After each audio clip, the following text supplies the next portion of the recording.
Selles videos tutvustan ma põhuehituse tehnikaid hästi lühidalt. Minu nimi on Sven Aluste ja Equilibre MTÜ-st, kus siis põhuehitusega olen tegelenud üle 10 aasta nüüd juba, nii et veidi kogemusi on kogunenud ja taustana kasutatav pildimaterjal on kokku pandud Herbert Gruberi poolt Austria põhuehituse võrgustikust, kellega tihedalt koostööd teeme. Nii et paneme aga käima siis ehitamine põhust. Tüüpiline põhuga täitmise lahendus siis inglise keeles Strawbale infill, kus karkass on püsti ja sinna vahele siis pressitakse põhupakid. Tavaline selline käik iseehitajate poolt. Siin on siis erinevad variandid, kuidas puitkarkassiga lahendusi teha. Niimoodi, et kas karkass on väljapool, seespool, keskel, on ta üheelemendiline, kaheline, mis sammugud on, millest ta sõltub. Ühesõnaga siin mõned variandid siis, kuidas on võimalik teha. Esimene siis on lahendus keskse postiga ja kahel pool käivad tal latid. Ja siis seda nimetatakse ka prantsuse lahendusena cut tehnika ehk siis cells under tension, kus siis põhupakid pressitakse sinna vahele, lõigatakse nöörid läbi, et toimuks siis ka nurkades ja sellistes avakohtades tihenemine, et ei jääks neid vahesid nii suuri. Pärast tuleb lähemalt ka korraks sellest veel juttu.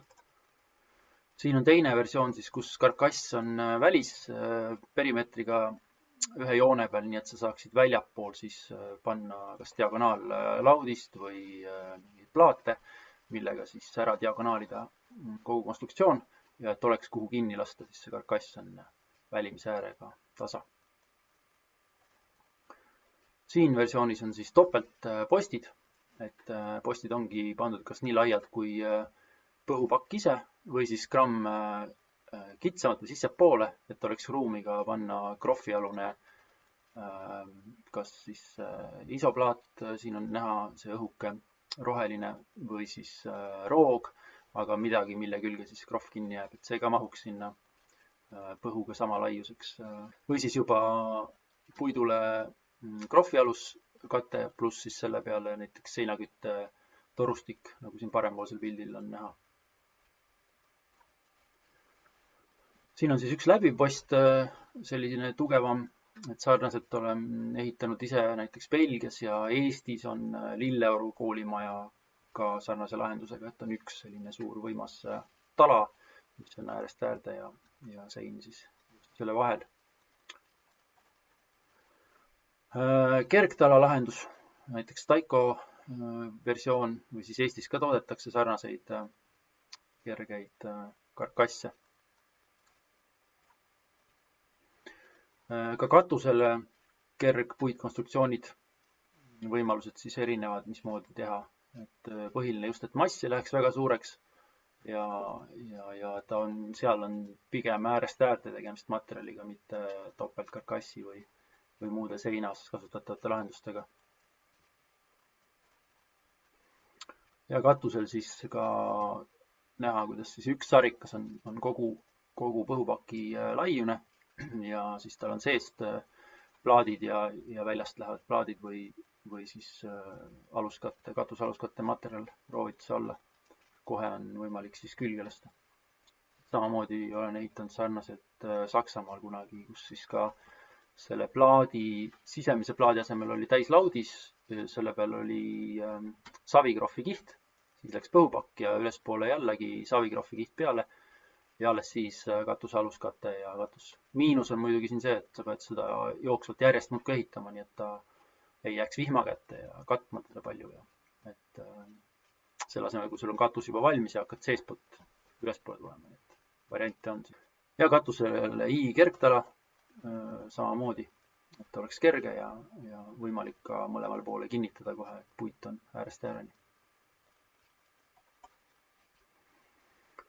Siin on see versioon, siis, kus katusel all on sarikas nähtav ruumis sees ja selle peale on siis kogu asi üles ehitatud niimoodi, et soojustuse kihi sees on siis eraldi veel puitsõrestik, mille vahele põhupakid pannakse. Pildil on näha ka siis metallist nii-öelda elevaator, mis siis pakke katusele üles toob. Nii et ei peaks seal keegi tõstma neid juba alt alates. Järgmine näide siis diagonaalsete tugede paigutusvõimaluste kohta, mis siis võtavad vastu nihke ja tuulejõud. Esimene versioon siis otse krohvimine paki peale. Et arvutused ja katsed on näidanud, et kui pakile lihtsalt panna krohv kahele poole, siis see ise juba diagonaalib samuti seda kogu konstruktsiooni ja on siis variante, kus karkass on lihtsalt vertikaalne ja diagonaale polegi pandud, on otse krohvitud ja sellest piisab. Teine variant on siin siis diagonaalimine seina paksuse sees.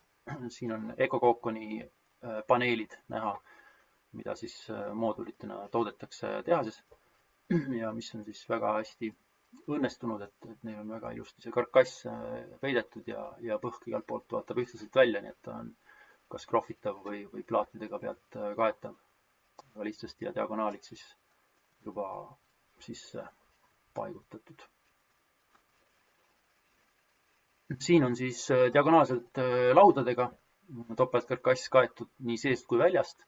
Võimalus on ka seda teha ainult ühelt poolt näiteks, teiselt poolt mitte. Ja selle diagonaallaudisi peale siis juba saab paigaldada krohvimati näiteks ja otse krohvida või muude katetega lahendada sein. Siin siis jällegi kas lae või seinaelemendid ja kaetud siis difusioonile avatud plaatidega. Meil neid niimoodi väga ei liigu, pigem Austria, Saksamaa. Seal me oleme ehitanud selliste Agepan plaatidega siis katnud konstruktsiooni ja selle peale siis kas krohv või muu kate.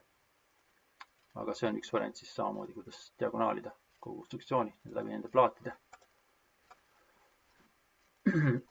Siin on siis seinte puhul võimalikud postide asetused, et kas post on sees, väljas, nähtav või mitte nähtav.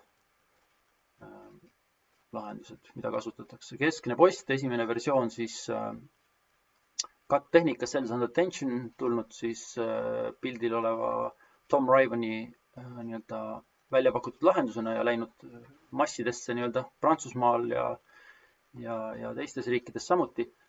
Versioon siis, kus puitu kasutatakse võimalikult vähe. Ehk siis see post, mis keskel on natukene paksem kui tolline laud ja latid, mis pakkide surumiseks on kasutatud samamoodi, on suhteliselt väikse ristlõikega. Ja selliselt siis vähe puitu kasutades lahendus, kuidas teha ilma suurema tehnika ja mölluta. Siin siis on topeltkarkass ehk siis 2 posti. Fotol on näha selline nii-öelda fermilaadne element tehtud, kus on lauad kahel pool ja kesklitakse laud läbi postidel, mõtlen. Aga siis selle joonise peal seal üleval nurgas on näha siis 2 prussi näiteks ja samuti saab siis katta teda kas siis plaatidega kahelt poolt või siis otse krohvida. No siin on nüüd siis postid on pakkide sisse lõigatud. Keerukas, et jällegi võib-olla hea visuaalne võimalus pluss siis sees ja väljas ka samamoodi neid poste kasutada millegi kinnitamiseks hiljem.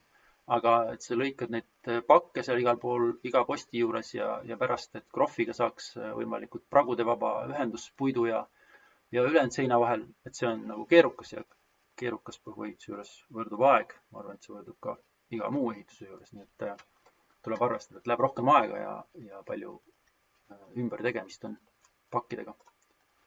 Järgmine tehnika siis põhupakk väliste postide vahel, ehk siis kahel pool seina on postid ja põhk on nagu tellisena laotud siis sinna postide vahele ja postid ei lõika seina läbi. Seda siis nimetus on tal greeb ja siin ka üks 3D joonis siis selle kohta. On paremini aru saada, kuidas need postid siis on pandud. Ehk siis see taldmik ja vundamendi osa on selle võrra laiem, et sul on pakk pluss karkass mõlemal pool. Pärast tuleb sellest greebist veel lahendus. lahenduse pilt. Järgmine versioon siis, kus postid on nähtavad näiteks toas, saab palksõrestikku teha, pluss sellele siis väljapoole ümber läheb kogu põhusein, et seal sees on eraldi karkass. Või on ka tehtud nii, et see on ilma karkassita laotud, näiteks see põhk sinna ümber postide. Ja versioon on ka teha nii, et kogu see palksõrestik jääb üldse õue poole. Et ka Eestis on vähemalt üks maja nii tehtud, kus palksõrestik on õuest nähtav ja kogu see põhuring on siis hoopis seespool katkematult. Põhupakkide võimalikud paigutusviisid on siis samuti võimalik valida erinevate puhul. Siin siis tüüpilisem lahendus on horisontaalselt, pakk on serva peal, sein on nii-öelda siis kõige õhem põhupaki puhul ja pakk on horisontaalne. Kõige tüüpilisem lahendus siis pildi peal näha, kuidas siis trimmitakse seina võimalikult ühtlaseks. Siin on siis samamoodi pakk on servi, aga püstises asendis ehk siis vertikaalne ja sein on jällegi kõige õhem. Pluss on siin võib-olla see, et kui sa ei tea veel paki pikkusmõõtu, mida sa ehitusel kasutad, siis see on nagu hea lahendus, et sa laius on kõigil sama, enamus väikepaki pressidel siin. Nii et sa saad nagu laiuse järgi karkassi juba valmis ehitada ja siis, kui sa pakid saad, siis hakkad neid üksteise otsa ehitama. Nii et ainult viimane pakk on vaja teise mõõduga teha. Ja siin versioonis on siis pakk on lappi, ehk siis sein on paksem, võib-olla stabiilsem, et kui tehakse ilma karkassita ehitusi, siis ainult lappi kasutataksegi enamasti ja sein saab stabiilsem ja paksem, aga siin on siis palk karkass seina sisse uputatud, nagu sellel joonisel siin paremal näha ja Huff and Puff Constructions on siis pildil oma järgmise objekti ehituse juures.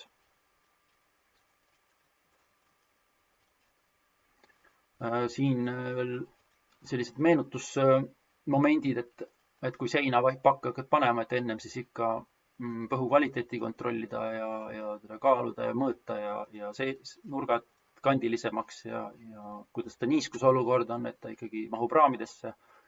Samuti saab siis ära kaaluda nii-öelda pakid, et teada, kui tihe sul põhusein tuleb, et mitu kilogrammi kuupmeetri peale sa siis pead saavutama, et ta oleks näiteks otse krohvitav, et ta jääks liiga lõdva. Ladustamine muidugi väga oluline, et soovitan üldse objektile tuua pakid viimasel minutil, siis kui karkass on valmis katus peal, et sul on kohe kuhu alla neid ladustada ja nad ei jää sinna väga kauaks. Et see on tihtilugu olnud selline problemaatiline, et pakid on väga kaua olnud juba objektil ja kui nad lõpuks kasutusse lähevad, siis väga palju läheb selle tõttu raisku, et nad on saanud kuskilt vett või ei ole piisavalt hästi kaetud olnud või nii pikalt ei suuda teda nii hästi katta. Et siis korralik ladustamine maast korralikult õhus, siin on väga nii-öelda ideaalsed tingimused sellel vasakpoolsel ülapildil, et kus on palju õhuruumi ümber pakkide ja on pikalt kaetud, nii et ta otstest ka ei saa kuskilt niiskust.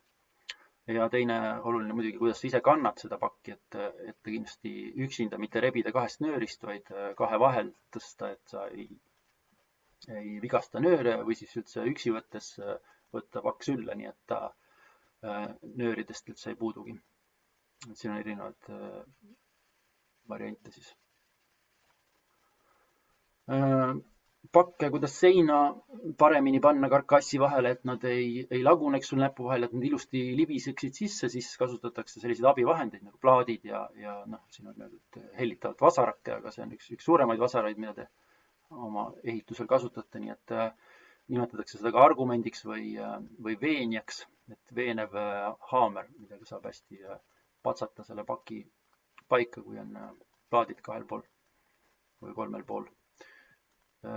Keerulisemad kohad, kus näiteks tervet pakki enam ei mahu, on akna all või siis viimane rida ülevalt seinas. Et soovitus on ka see, et kui võimalik, siis võib-olla selline poolik pakk või teise mõõduline pakk panna mitte viimaseks, vaid eelviimaseks näiteks. Et ülemine saaks panna terve pakina ja korralikult seal suruda ja toimetada temaga. Üleval pool on alati raskem töötada ka, nii et see tuleb endale korralikult läbi mõelda, kuidas see ülemine rida siis reaalselt ka ka ehitada. Et siin on horisontaalkiht näha, siis ehk siis me kutsume neid ehitusel küpsisteks või inglise keeles on flakes, et see on siis kiht, millest pakk koosnebki nendest kihtidest, on, et see pressib paki kokku kihtidena ja pärast tõmbab nöörid ümber. Et need kihid sealt seest saab siis eraldi kas 1 või 2 kihti, palju sul sinna vahesse läheb, võtta ja siis plaatide vahel ta paika panna. Et või siis näiteks kohendada viimast pakki sobivaks või eelviimast siis, et kas saagida teda mingisse mõõtu või ümber nõeluda. Et siin on mitmeid versioone, mida praktilisel koolitusel kindlasti läbi võetakse, nii et kes tahab sellest rohkem aru saada, siis soovitan kuskile minna praktiseerima enne, kui maja kallal asuda. Ja nagu mõtlesin, ülemist on just keeruline panna, et siin võib-olla teinekord on vaja kahte meest veel lisaks, et saaks korralikult toimetada seal üleval.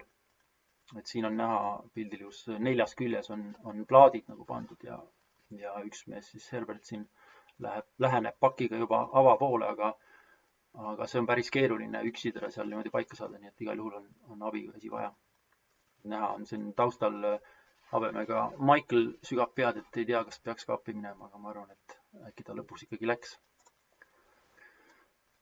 Kattehnika veel kord, kus siis alla pressimine toimub inimraskuse jõul üldse, et ei olegi mingit suurt tungraua ja koormarihma tehnikat. Latid, mis siis pakirida alla suruvad ja ka stabiilsena seal karkassi vahel hoiavad, uputatakse paki sisse ja siis ei teki ka 2 pakirja vahele vahesid, et ta oleks ikkagi põhuga ilusti kontaktis. Ja siin näha ka, kuidas siis inimraskusega põlvili seal surutakse ja kinnitatakse latid naeltega karkassi külge, mitte kruvidega siis. Kruvi võib siin mingi mängu käigus puruneda, aga nael tavaliselt paindub. Siin on siis kokkusurumine horisontaalpõhukihtidega ehk siis ka jälle plaatidega seal kiht kihi kaupa kas või juurde ladudes, et kui lahtisi kihte laotakse, aga kihid võib ka omavahel siduda, aga siis jälle on võib-olla mingites kohtades otstarbekam need nöörid näiteks pärast lahti lõigata ja kui see saa neile nööridele ligi, siis on lihtsam lahtiseid kihte panna täiteks vahele.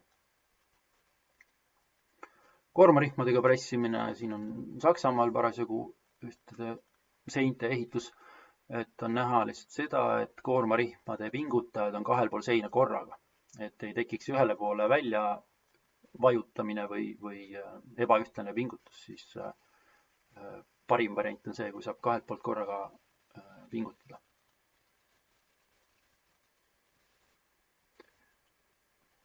Vahetoppimine on üks suuremaid ja tähtsamaid töid pärast seina paigaldamist, nii et iga paki kohtumisel teise pakiga tekivad mingid nurgad ja sellised pesastused, kuhu tuleb toppida juurde samamoodi need topeltkarkassi puhul, et sa iga rea järel kohe topid selle 2 posti vahele jääva tühimiku täis, et sa ei jäta seda täitmata ja seda toppimist on päris parajalt, nii et kui on mõned pakid, mis lähevad laiali pooleks, nöörid katkevad, siis kindlasti hoidke neid selle jaoks, et see põhk läheb kõik ilusti sinna toppimisse käiku ja jääb veel puudugi, nii et toppimine on üks suur töö.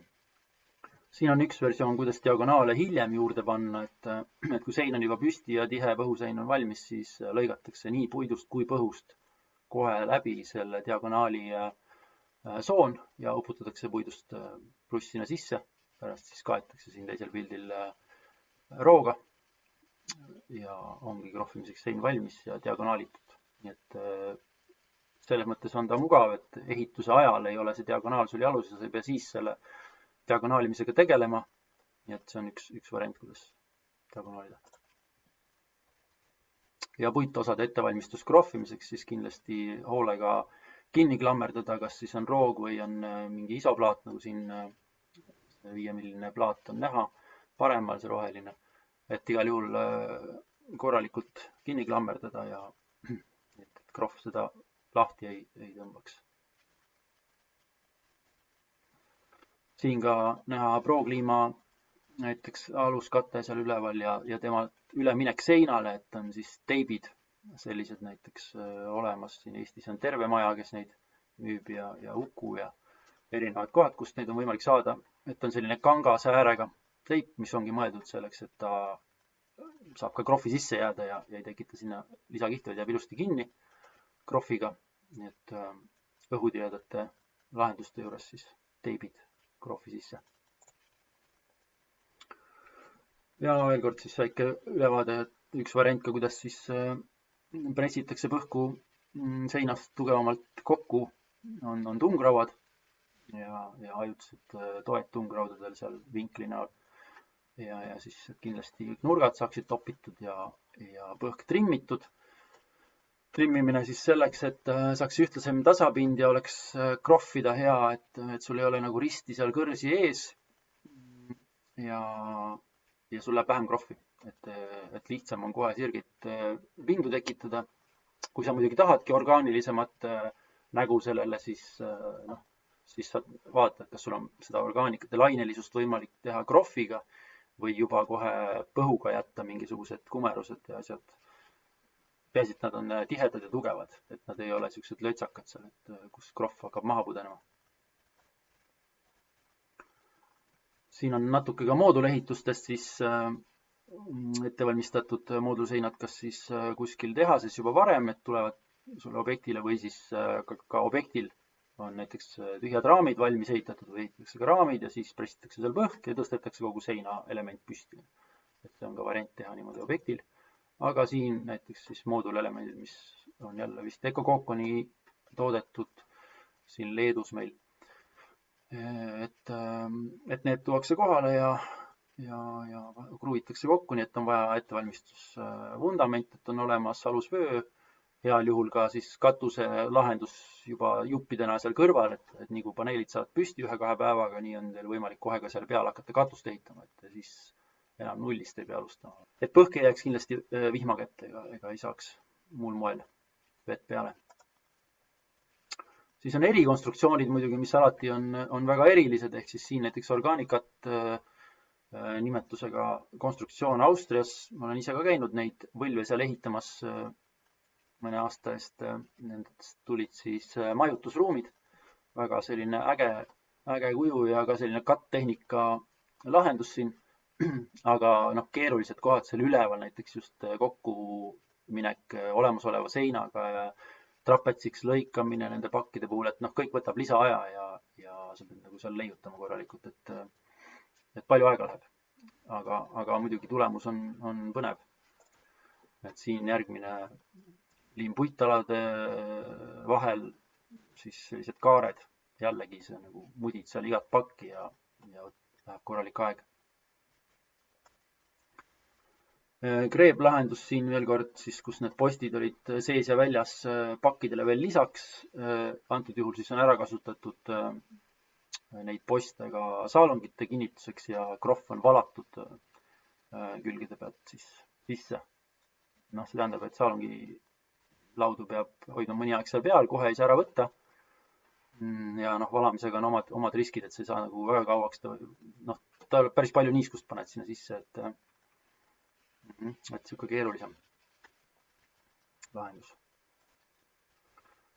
Siin siis ka põranda täitmise variant, mis on siis vundamendi postide peal tehtud plaat ja siis see on põhku täis laotud korralikult tihedalt. Ja siin näha ka seesama põrand siis korralikult maast õhku, et sul all jääks kindlasti ruumi hooldustöid teha edaspidi, et mingi asi ei ole hooldusvaba, vaid on kindlasti vaja selle peale kohe mõelda, et sul tuleb seda hooldada ka, et ehita kohe nii, et on hea hooldada. Põranda puhul muidugi riskid on suured, et kui toas juhtub seal mingi veeõnnetus või asi, et siis et see oleks nagu läbi mõeldud, kuidas see kõik toimub, nii et su põrand jääks lõpuks alles, et sa ei pea hakkama kogu põrandat lahti võtma. Päris suur töö, eriti kui sa sees juba elad. Et mina ise tavaliselt põrandaid ja lagesid ei soovita põhuga täita, et see on keerukas ja just hooldusele mõeldes, tuleviku hooldusele, siis on teisi materjale, millega neid kohti soojustada. Selline oli meie lühike põhuehituse tutvustus ja loodetavasti saite siit mõtteid ja ideid. Ja kui kellelgi on huvi põhjalikumaks põhjalikumaks, siis on võimalik osaleda kas teoreetilisel sügavuti mineval põhuehituse kursusel või tulla kuskile objektile ehitama ja osaleda objektil, mis annab minu arust kõige rohkem veel kogemust ja julgust ise pihta hakata. Aitäh nii Herbert Gruberile, kes selle pildirea on kokku pannud, kui Eesti Maaehitusele, kelle kaudu oleme saanud erinevaid koolitusi endale ja teistelegi pakkuda, ja ka Equilibre MTÜ-le, et ma siis ise põhuehituse kursusi korraldan juba 2007-2008 aastast. Nii et kohtume juba järgmisel objektil.